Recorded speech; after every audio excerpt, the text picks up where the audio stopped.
मिलवे आई, बंसी पट पे मिलवे आई, लाज शर्म सबरी बिसराई, लाज शर्म सबरी बिसराई, भूल मोही मत जइयो आनन मेरी कमी कहियो,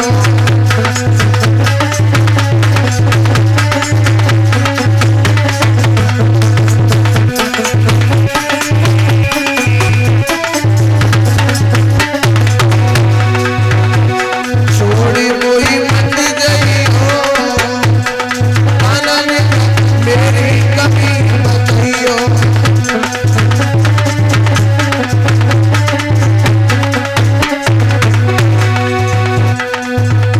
अरे बन के बैद पास में आए,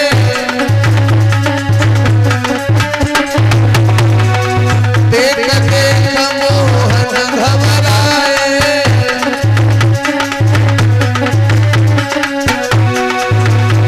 वीर मोहि मधवइयो आनन मेरी कमी बतइयो,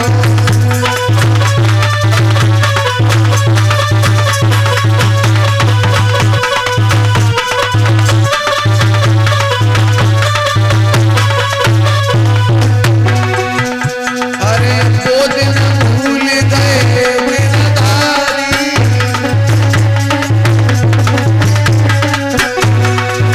वो दिन भूल गए बनवारी,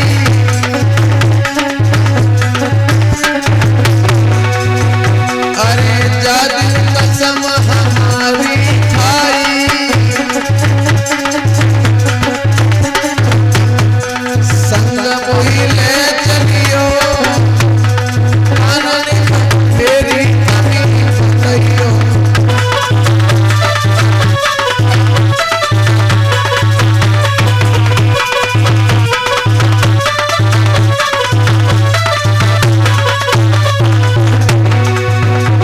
भूल मोहि मत जइयो आनन मेरी कमी बतइयो,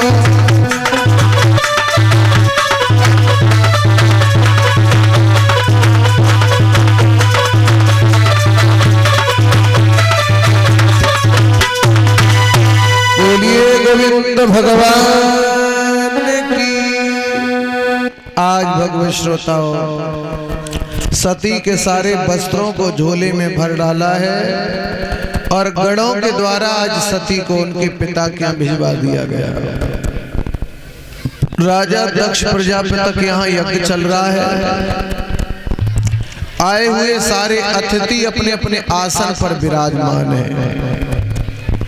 सती इधर से चली हैं तो रास्ते में सती जब पहुंची तो सती की बहनें मिल गई और बहनों ने जिस समय सती को देखा है उस समय किसी प्रकार से कोई हालचाल नहीं पूछा है। हो सकता है कि बहनें रास्ते में बिजी हो, ना पहचान पाया हो, इसलिए नहीं बोल रही। अपनी माँ के घर की दहलीज पर जिस समय पहुंची तो माँ ने भी सती से कोई हालचाल नहीं पूछा है। अब विचार करो, जिस रिश्तेदारी में हम आप जाएं वहां लोग मुंह घुमा लें तो ऐसी रिश्तेदारी में जाना फिर मरने के समान नजर आता है। वहां से आगे बढ़ी है तो पिता यज्ञशाला में बैठे थे, वहां जाके पहुंचे। पिता ने सती की तरफ आंख उठा करके देखा भी नहीं, हालचाल की तो बात छोड़ दो। सती ने सोचा कि अब तो मुझे लगता कि प्राण देने पड़ेंगे क्योंकि इतना बड़ा अपमान हुआ है। याद रखना, जो स्त्री अपने पति का अपमान करके दुनिया में और कहीं सुख चाहे, कहीं सम्मान चाहे तो नहीं मिल सकता है, क्योंकि किसी कवि ने लिखा है, 4 वेद 6 शास्त्र में और बातें मिली है जो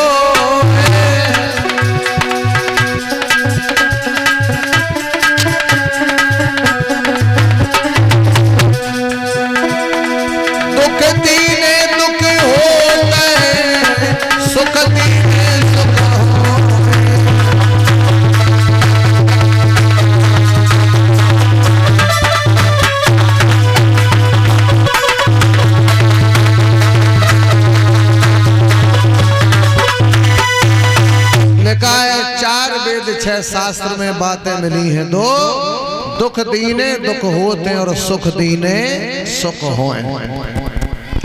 क्योंकि प्यारे ये कर्म की खेती है।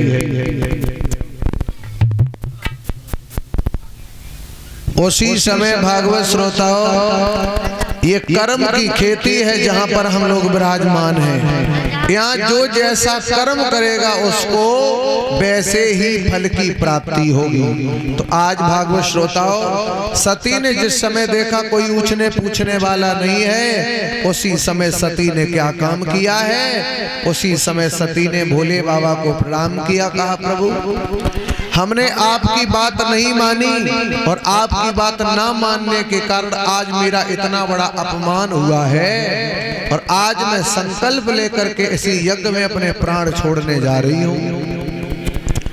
और जब भी मेरा दोबारा जन्म होगा तो ये मैं सौगंध लेती हूँ कि आपकी धर्म पत्नी बनूंगी, और धर्म पत्नी बनने के बाद आपकी एक भी बात का उल्लंघन नहीं करूंगी, आपकी सारी बात मानेंगे।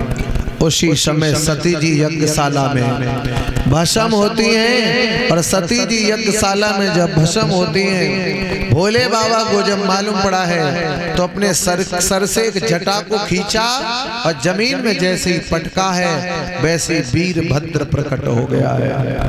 और वीरभद्र प्रकट हो गया है तो वीरभद्र ने भाग करके और राजा दक्ष के सर को जाकर के यज्ञ करते समय काट करके अलग रख दिया। देवताओं में उसी समय त्राहे त्राहे मच गई है, और देवताओं में उस समय त्राहे त्राहे मच गई है कि दक्ष के जीवन का एक भी यज्ञ पूर्ण नहीं हुआ है। सभी देवता मिलकर के और भोले बाबा के करीब पहुंचे, और भोले बाबा के करीब जिस समय पहुंचे हैं तो भोले बाबा से कहा कि हे प्रभु,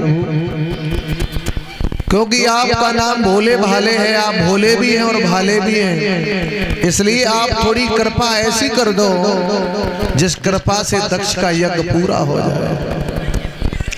भोले बाबा बोले देखो, यज्ञ हमारे यज्ञ को यदि कोई व्यक्ति अहंकार बस करेगा उसके यज्ञ को हम कभी पूरा नहीं होने देंगे। मेरे यज्ञ को जो करता है वो अहंकार छोड़ करके यज्ञ करे, उसके यज्ञ को हम सदा